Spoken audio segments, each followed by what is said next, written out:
My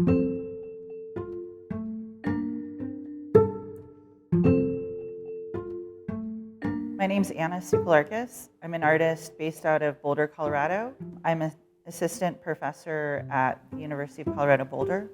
I was born and raised in Lawrence, Kansas, and moved between Kansas and New Mexico for a few times. And my family is also from the Navajo Reservation in New Mexico.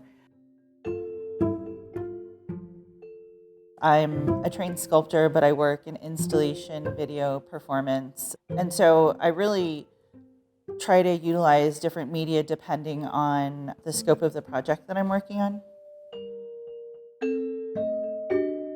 So I come from a long line of artists. A lot of them work in jewelry specifically as Navajo silversmiths, but there are also a lot of painters and drawers in our family.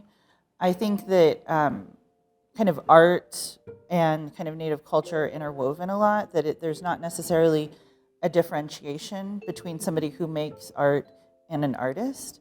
And it really took me a while before I saw myself as an artist, because creating work was just something I did naturally. And it really wasn't until college that I realized that I could be an artist as a profession. All of my work is based on the foundation of Native American ideas, issues, philosophies, stories I heard growing up. It's all based in my Native identity, but branches off into different kind of sects within that. And so right now I've been working a lot in text and like dealing with stereotypes and just kind of language when talking to and about Natives. But I'm also doing performances dealing with the murdered and missing Indigenous women's movement. And the project that I'm working on now, the body of work that'll be at the MCA, is completely new work. And I think that it's dealing with Indigenous ideas of humor. I think there are definitely ones that are very specific to Native communities. And I think that's something that we see a lot right now within, social media and memes. And growing up, when I was younger, it was a lot about teasing and getting teased by your family. And I mean, it still is, I think, within Native communities. But I just remember that as being a big part of growing up, was being teased by your aunties and your cousins. And that's where a lot of this work comes from, is that idea of being teased about different things, whether it be your choices in life or, where you're growing up. And that's always been a big one for me, because I grew up off reservation. And so as an urban Native, I was teased about so many different things, about the way I spoke, about the way I rode a horse, everything.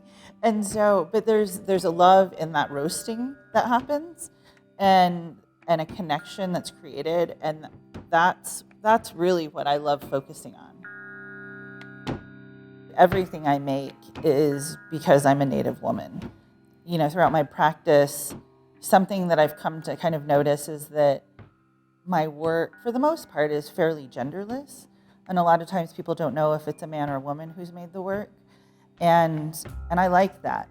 I like that people can make assumptions, but it's not going to usually be the right assumption. And there's some excitement in duping people, maybe.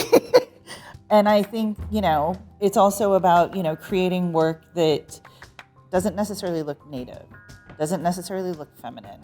And so I like putting those things out into the world as something unique and new, a new way to look at what Native art is.